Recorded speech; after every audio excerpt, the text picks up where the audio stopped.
The Journey to the West. 23. Tripitaka does not forget his origin.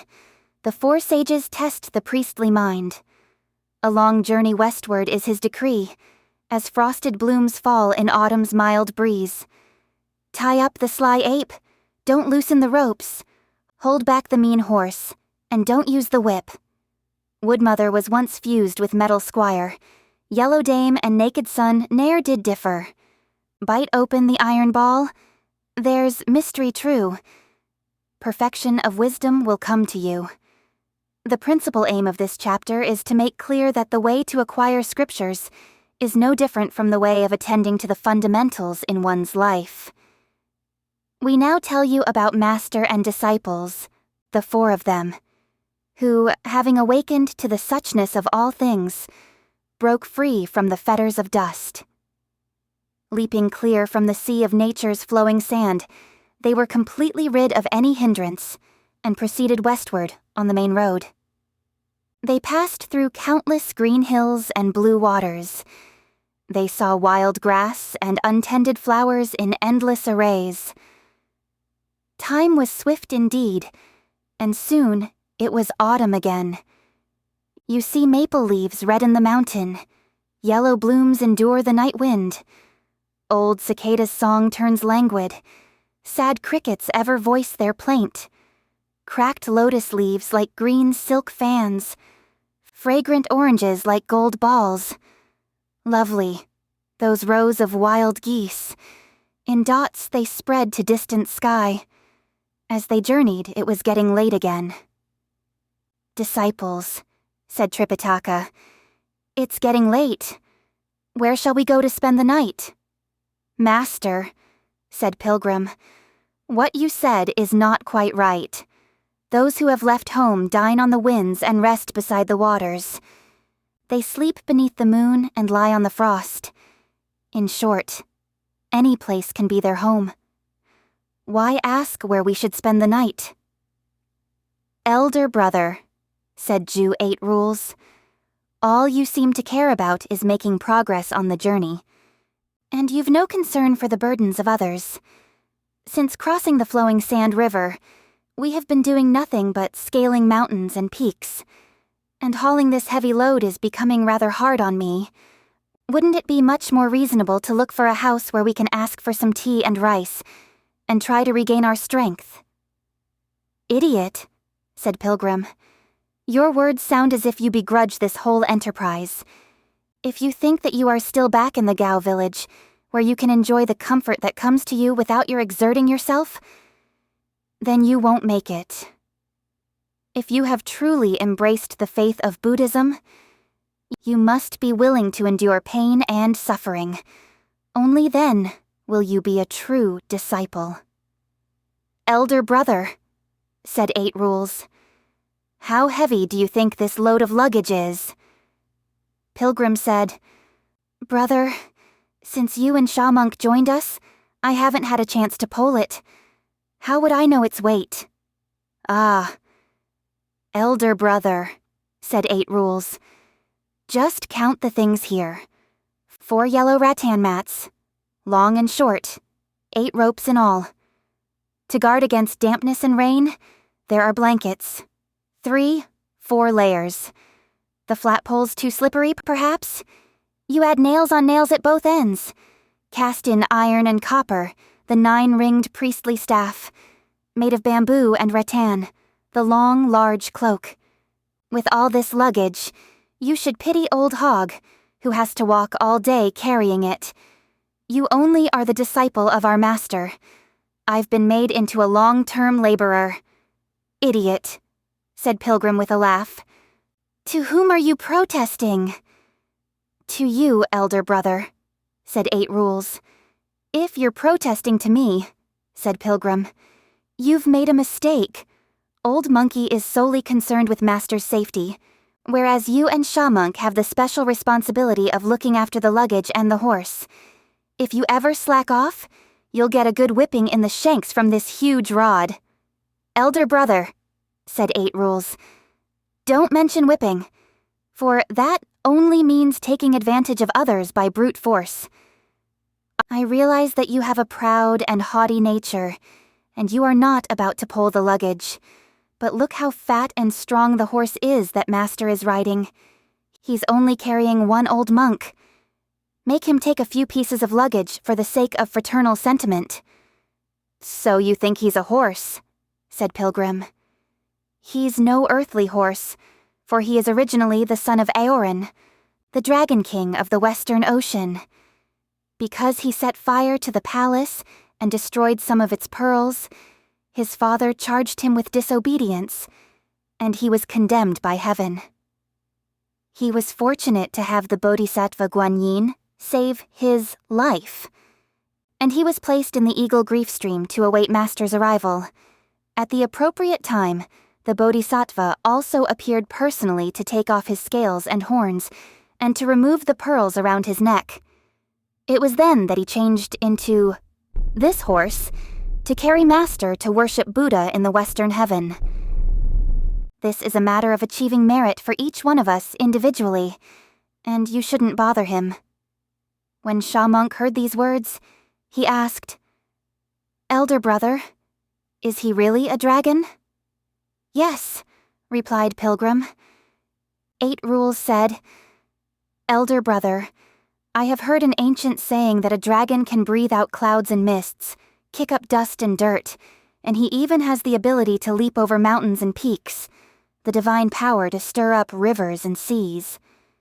How is it that he is walking so slowly at the moment?" "You want him to move swiftly?" said Pilgrim. "I'll make him do that. Look, dear great sage." He shook his golden-hooped rod once, and there were 10,000 shafts of colorful lights. When that horse saw the rod, he was so afraid that he might be struck by it, that he moved his 4 legs like lightning and darted away. As his hands were weak, the Master could not restrain the horse from this display of its mean nature. The horse ran all the way up a mountain cliff, before slowing down to a trot.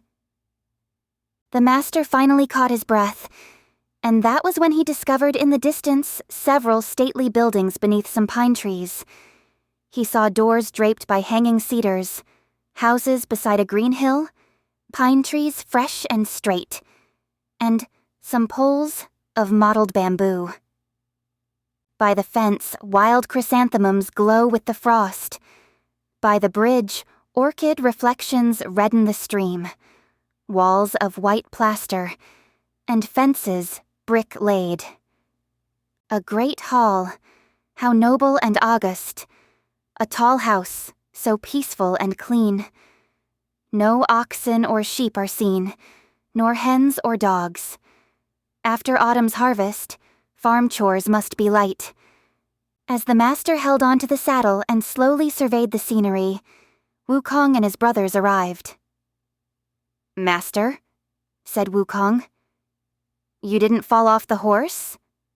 "You brazen ape," scolded the elder. "You were the one who frightened the horse. It's a good thing I managed to stay on him." Attempting to placate him with a smile, Pilgrim said, "Master, please don't scold me. It all began when Ju 8 Rules said that the horse was moving too slowly, so I made him hurry a little.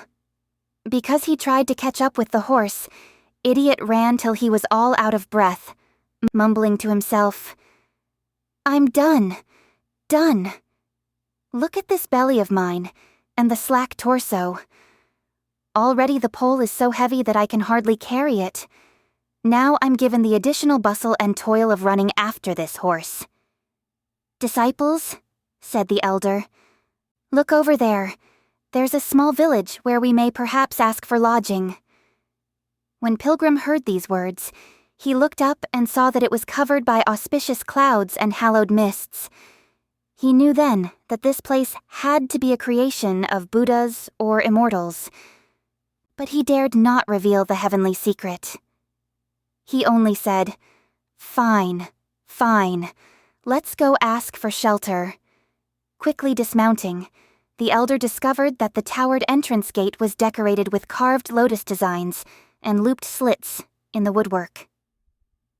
Its pillars were carved and its beams gilded.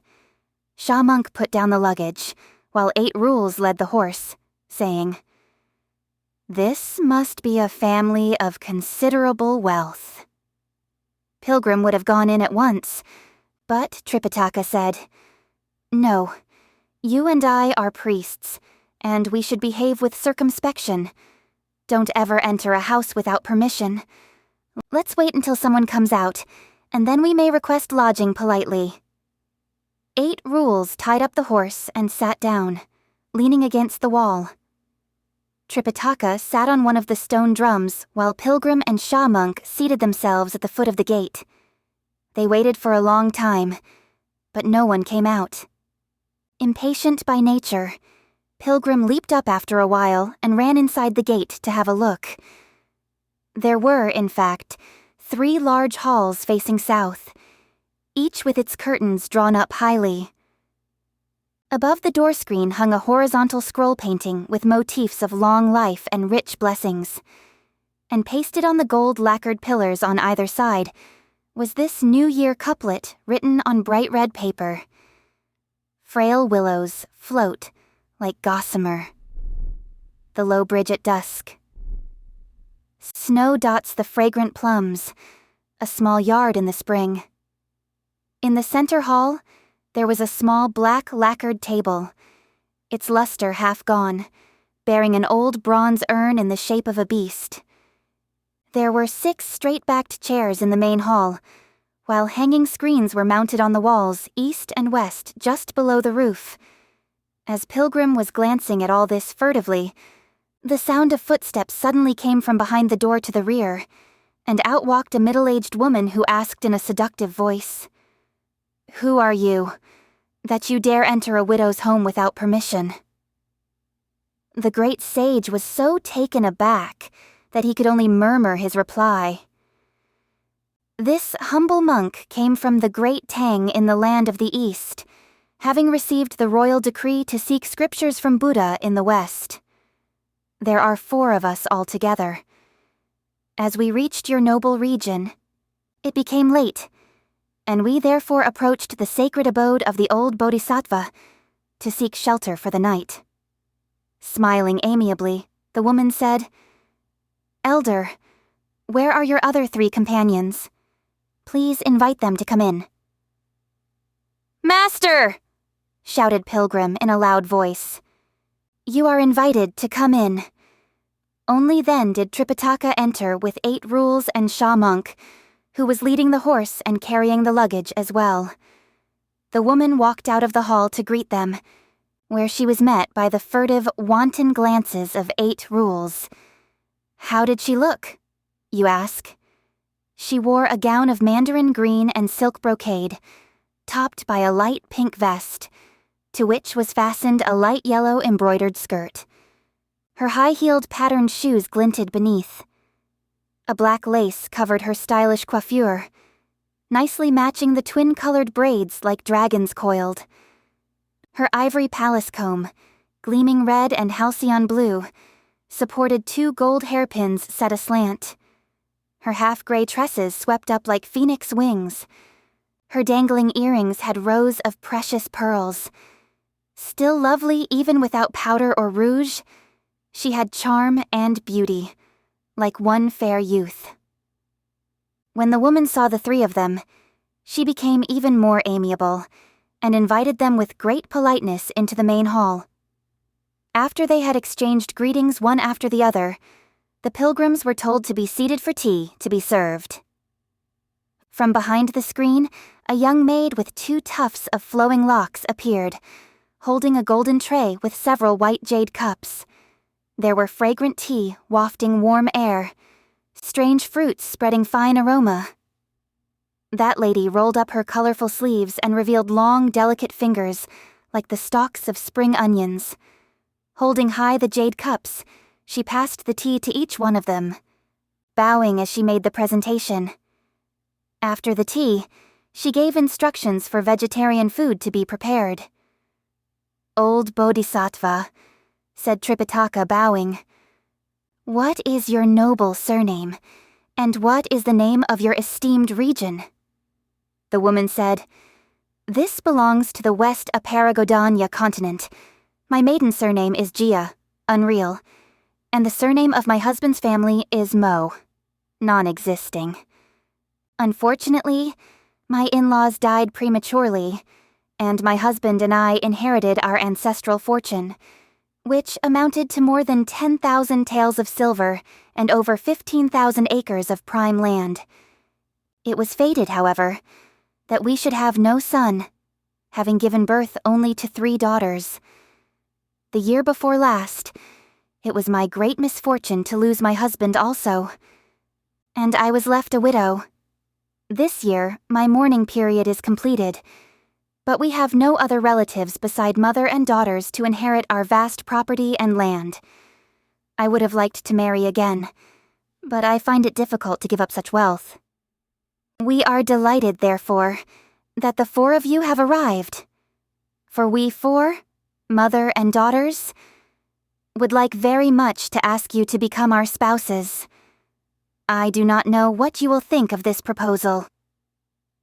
When Tripitaka heard these words, he turned deaf and dumb. Shutting his eyes to quiet his mind, he fell silent and gave no reply. The woman said, "We own over 300 acres of paddies, over 460 acres of dried fields, and over 460 acres of orchards and forests. We have over 1,000 head of yellow water buffalo, herds of mules and horses, countless pigs and sheep.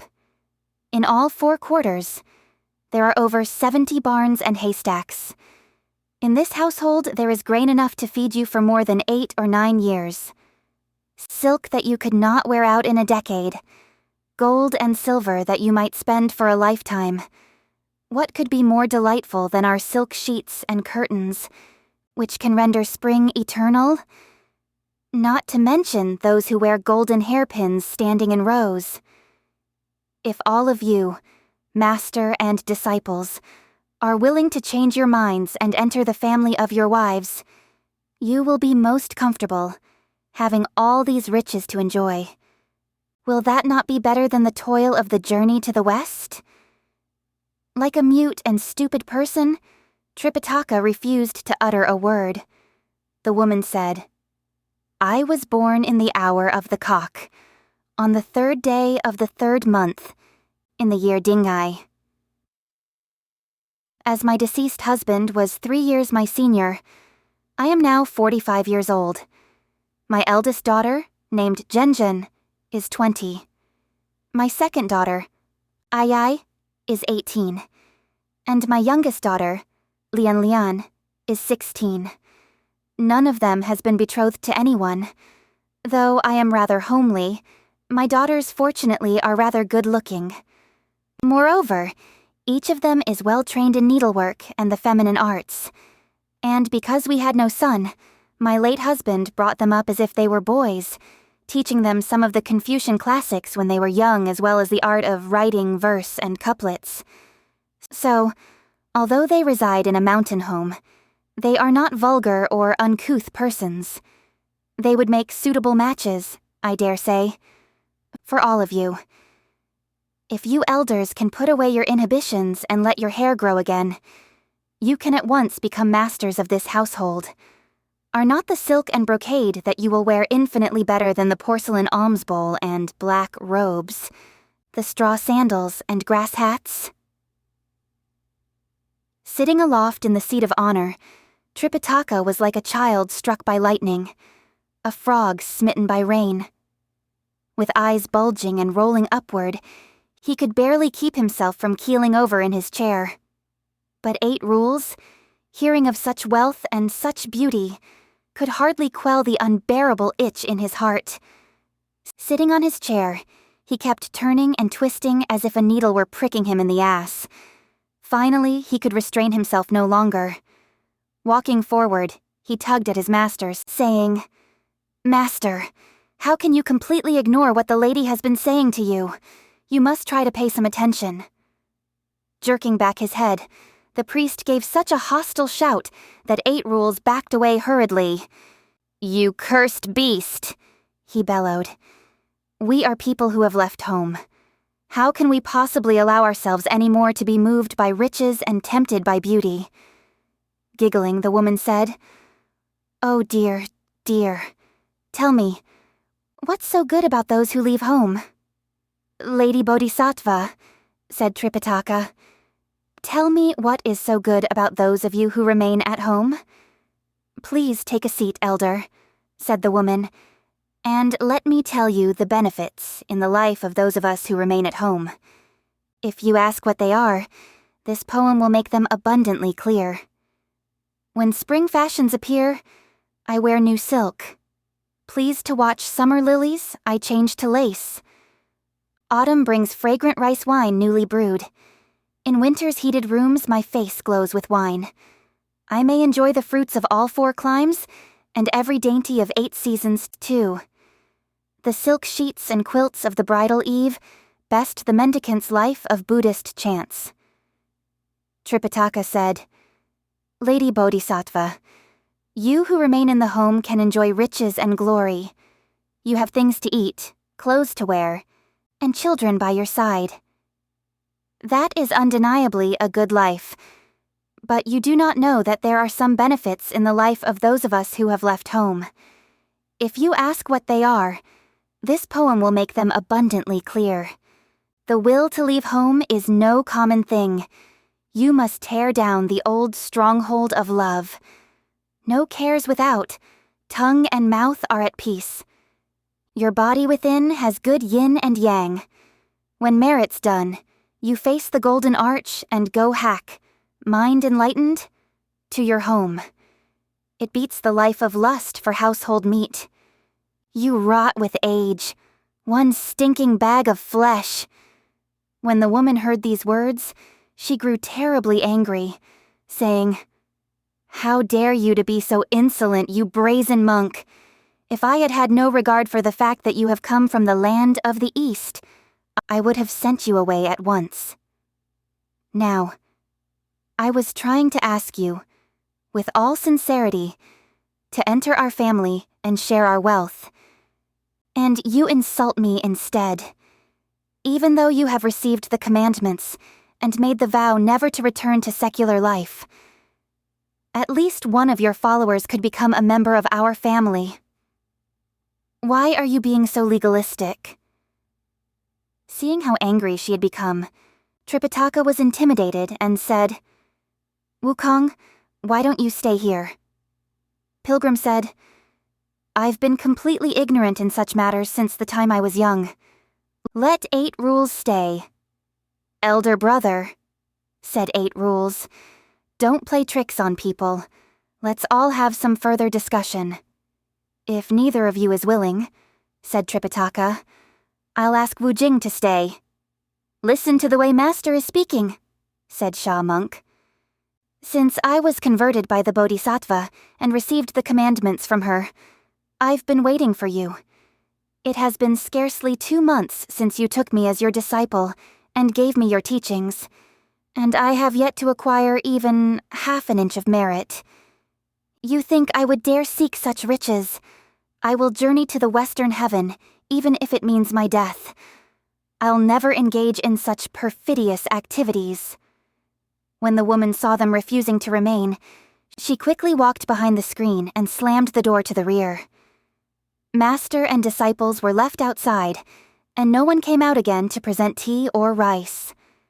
Exasperated, 8 Rules began to find fault with the Tang monk, saying, "Master, you really don't know how to handle these matters. In fact, you have ruined all our chances by the way you spoke. You could have been more flexible and given her a vague reply so that she would at least have given us a meal. We would at least have enjoyed a pleasant evening, and whether we would be willing to stay tomorrow or not would have been for us to decide. Now the door is shut, and no one is going to come out. How are we going to last through the night in the midst of these empty ashes and cold stoves?" "Second brother," said Wu Jing, "why don't you stay here and become her son-in-law?" 8 Rules said, "Brother, don't play tricks on people. Let's discuss the matter further." "What's there to discuss?" said Pilgrim.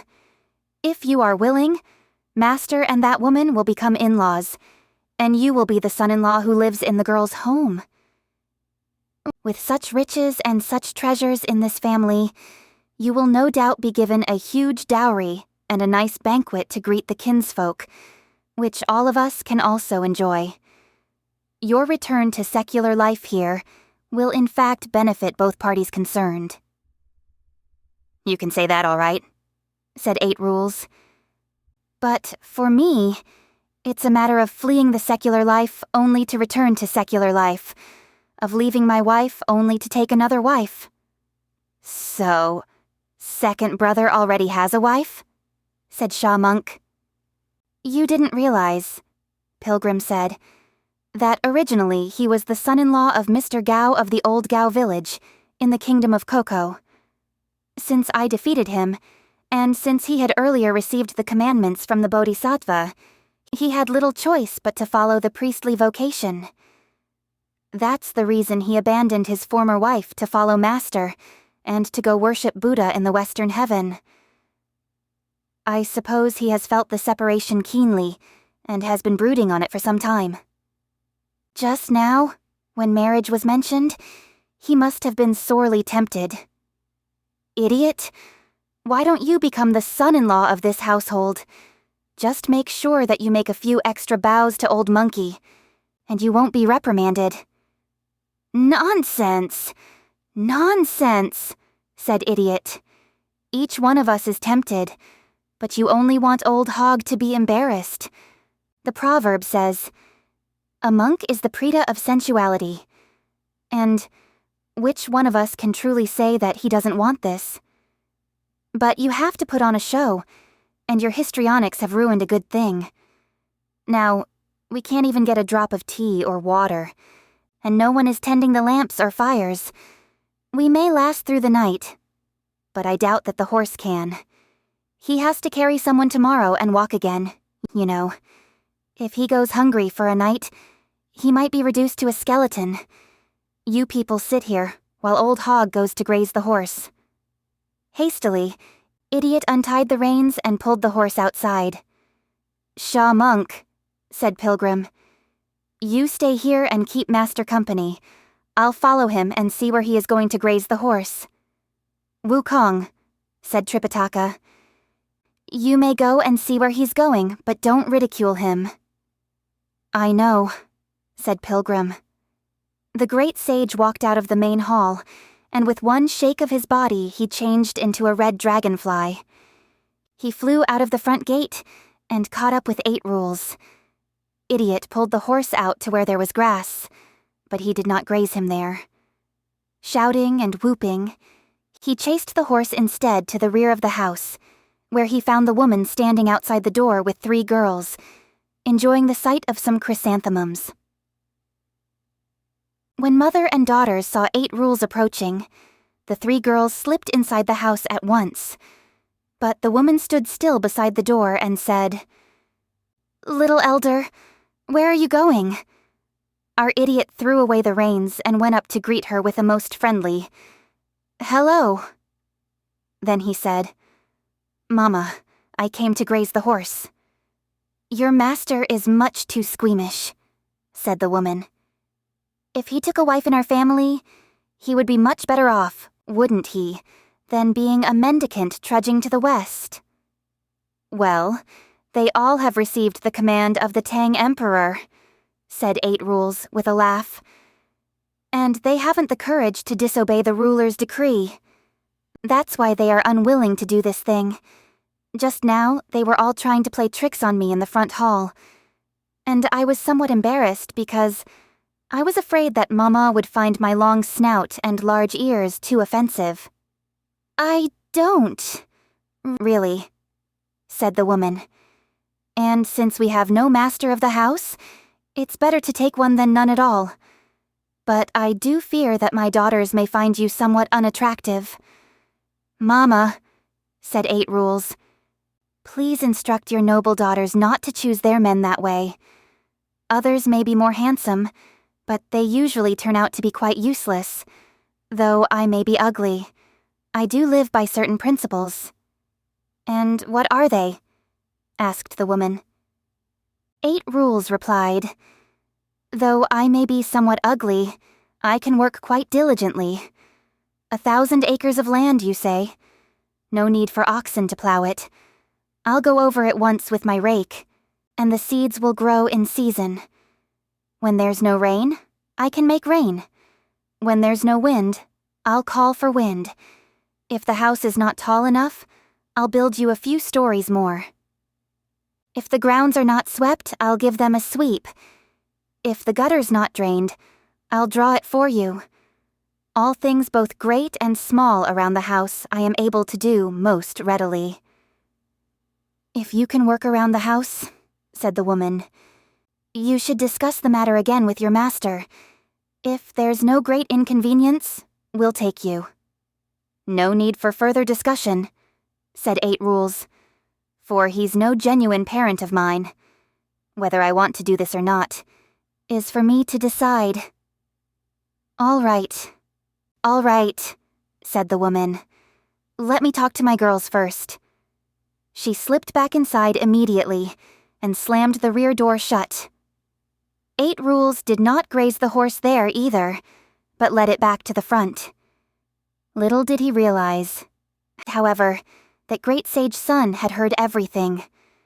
With wings outstretched, the Great Sage flew back to see the Tang monk, changing back into his original form. "Master," he said, "Wukong is leading the horse back here." "Of course he's leading the horse," said the Tang monk, "for if he doesn't, it may run away in a fit of mischief." Pilgrim started to laugh and gave a thorough account of what's in the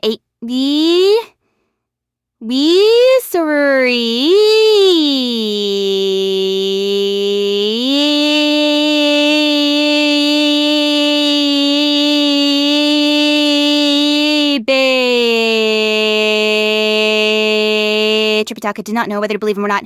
In a little while, Idiot arrived and tied up the horse. "Have you grazed him?" asked the elder. "There's not much good grass around here," said 8 Rules. "So it's really no place to graze a horse." "It may not be a place to graze the horse," said Pilgrim, "but is it a place to lead a horse?" When Idiot heard this question, he knew that his secret was known. He lowered his head and turned it to one side. With pouting lips and wrinkled brows, he remained silent for a long time.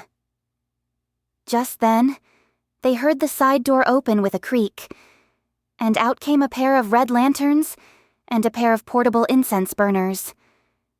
There were swirling clouds of fragrance and the sounds of tinkling girdle jade when the woman walked out leading her 3 daughters. Genjin, Ai, and Lian were told to bow to the scripture pilgrims, and as they did so, standing in a row at the main hall, they appeared to be most beautiful indeed. Look at them, each moth-like eyebrow painted halcyon blue, each pretty face aglow with spring-like hues. What beguiling, empire-shaking beauty, what ravishing, heart-jolting charm. Their filigreed headgears enhance their grace. Silk sashes afloat, they seem wholly divine. Like ripe cherries their lips part, half smiling, as they walk slowly and spread their orchid scent. Their heads full of pearls and jade, atop countless hairpins slightly trembling. Their bodies full of delicate aroma, shrouded by exquisite robes of fine golden thread.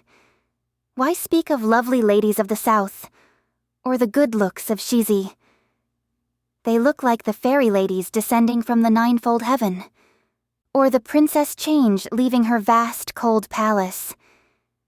When he saw them, Tripitaka lowered his head and folded his hands in front of him, while the great sage became mute and Sha Monk turned away completely. But look at that Jew 8 Rules. With eyes unblinking, a mind filled with lust, and passion fast rising, he murmured huskily, "What an honor it is to have the presence of you immortal ladies.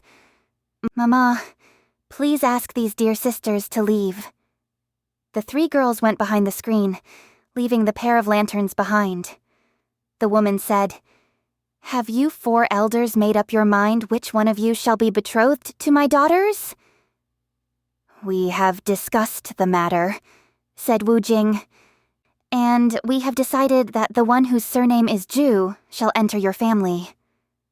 "Brother," said 8 Rules, "please don't play any tricks on me. Let's discuss the matter further." "What's there to discuss?" said Pilgrim. "You have already made all the arrangements with her at the back door, and even call her Mama. What's there to discuss anymore? Master can be the in-law for the groom, while this woman here will give away the bride. Old Monkey will be the witness, and Shaw Monk the go-between. There's no need even to consult the almanac, for today happens to be the most auspicious and lucky day. You come here and bow to Master, and then you can go inside and become her son-in-law." "Nothing doing." "Nothing doing," said 8 Rules. "How can I engage in this kind of business?" "Idiot," said Pilgrim. "Stop this fakery. You have addressed her as Mama for countless times already. What do you mean by nothing doing? Agree to this at once, so that we may have the pleasure of enjoying some wine at the wedding." He caught hold of 8 Rules with one hand and pulled at the woman with the other, saying, "Mother-in-law, take your son-in-law inside." Somewhat hesitantly, Idiot started to shuffle inside, while the woman gave instructions to a houseboy, saying, "Take out some tables and chairs and wipe them clean. Prepare a vegetarian dinner to serve these 3 relatives of ours. I'm leading our new master inside." She further gave instructions for the cook to begin preparation for a wedding banquet to be held the next morning. The houseboys then left to tell the cook. After the 3 pilgrims had eaten their meal, they retired to the guest rooms. And we shall say no more of them for the moment. We now tell you about 8 Rules, who followed his mother-in-law and walked inside. There were row upon row of doorways and chambers with tall thresholds, causing him constantly to stumble and fall. "Mama," said Idiot, "please walk more slowly. I'm not familiar with the way here, so you must guide me a little." The woman said, "These are all the storerooms, the treasuries, the rooms where the flour is ground. We have yet to reach the kitchen." "What a huge house," said 8 Rules. Stumbling along a winding course, he walked for a long time before finally reaching the inner chamber of the house. "Son-in-law," said the woman, "since your brother said that today is a most auspicious and lucky day, I have taken you in.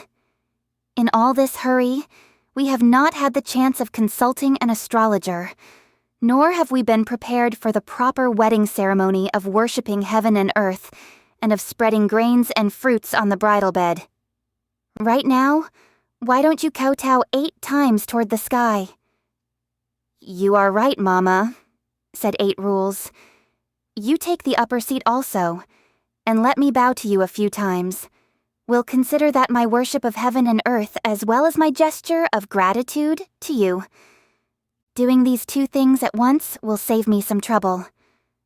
All right, said his mother-in-law, laughing. "You are indeed a son-in-law who knows how to fulfill your household duties with the least effort. I'll sit down, and you can make your bows." The candles on silver candlesticks were shining brightly throughout the hall as Idiot made his bows.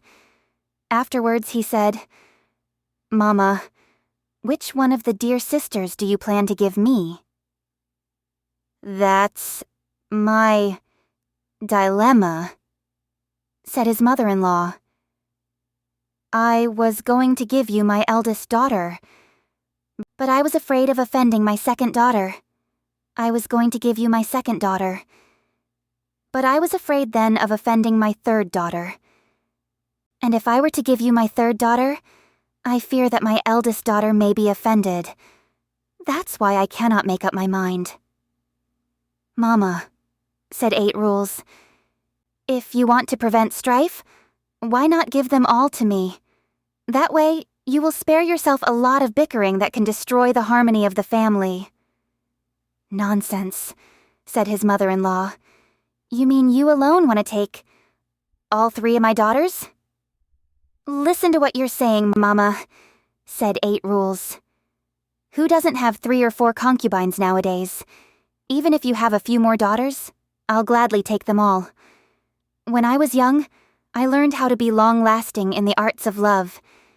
You can be assured that I'll render satisfactory service to every one of them." "That's no good. That's no good," said the woman. "I have a large handkerchief here, with which you can cover your head, blindfold yourself, and determine your fated marriage that way.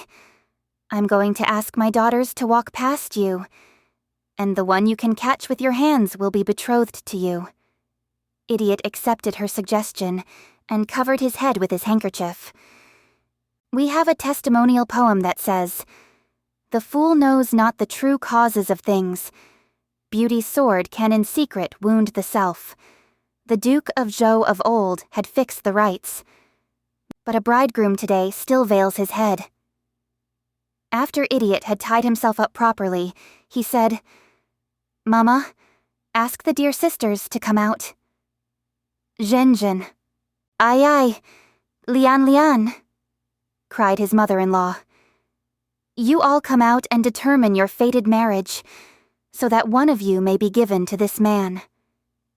With the sounds of girdle jade and the fragrance of orchids, it seemed that some immortal ladies had suddenly appeared. Idiot indeed stretched forth his hands to try to catch hold of one of the girls, but though he darted about madly this way and that, he could not lay hands on anyone on either side of him.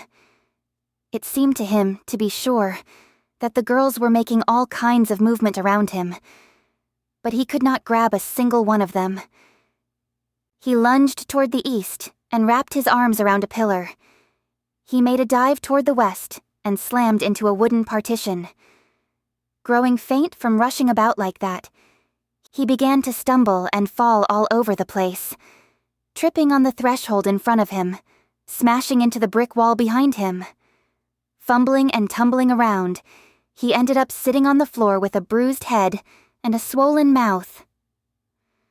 "Mama," he cried, panting heavily. "You have a bunch of slippery daughters. I can't catch a single one of them. What am I to do? What am I to do?"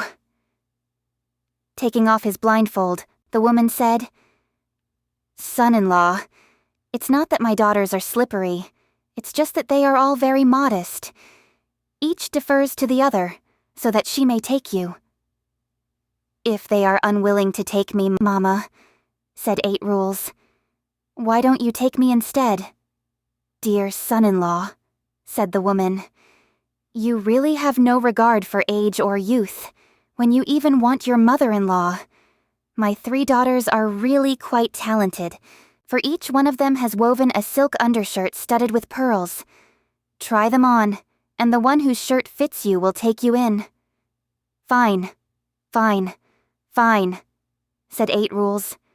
"Bring out all 3 undershirts, and let me try them on. If all fit me, they can all have me."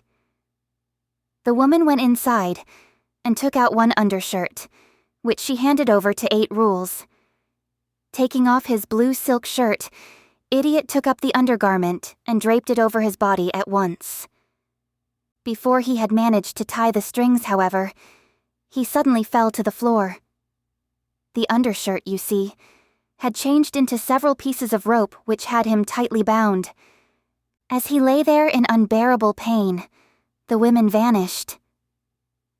We now tell you about Tripitaka, pilgrim and Sha monk, who woke up when it began to grow light in the east. As they opened their eyes, they discovered that all the noble halls and buildings had vanished. There were neither carved beams nor gilded pillars, for the truth of the matter was that they had all been sleeping in a forest of pines and cedars. In a panic, the elder began to shout for Pilgrim, and Sha Monk also cried, "Elder brother, we are finished. We have met some ghosts." The great sage son, however, realized fully what had happened. Smiling gently, he said, "What are you talking about?" "Look where we've been sleeping," cried the elder. "It's pleasant enough in this pine forest," said Pilgrim, "but I wonder where that idiot is going through his ordeal." "Who is going through an ordeal?" asked the elder. Pilgrim answered with a laugh. "The women of that household happened to be some bodhisattvas from somewhere who had waited for us to teach us a lesson. They must have left during the night, but unfortunately, Jew 8 rules has to suffer." When Tripitaka heard this, he quickly folded his hands to make a bow. Then they saw a slip of paper hanging on an old cedar tree, fluttering in the wind. Sha Monk quickly took it down for his master to read. On it was written the following 8-line poem. Though the old dame of Li Shan had no desire, Guanyin invited her to leave the mount. Manjushri and Vishvabhadra, too, were guests, who took in the woods the form of maidens fair. The holy monks virtuous and truly chaste, but 8 rules is profane, loving things mundane. Henceforth he must repent with quiet heart, for if he's slothful, the way will be hard. As the elder, Pilgrim, and Sha Monk recited this poem aloud, they heard a loud call from deep in the woods. "Master, the ropes are killing me. Save me, please. I'll never dare do this again." "Wukong?" said Tripitaka. "Is it Wuneng who is calling us?" "Yes," said Sha Monk. "Brother," said Pilgrim, "don't bother about him. Let us leave now."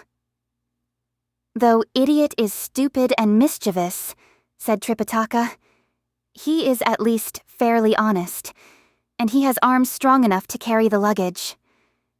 Let's have some regard for the Bodhisattva's earlier intention. Let's rescue him so that he may continue to follow us. I doubt that he'll ever dare do this again." Sha Monk thereupon rolled up the bedding and put the luggage in order, after which great sage Sun untied the horse to lead the Tang monk into the woods to see what had happened. "Ah, so it is that you must take care in the pursuit of truth, to purge desires, and you'll enter the real. We do not know what sort of good or evil was in store for the idiot. Let's listen to the explanation in the next chapter."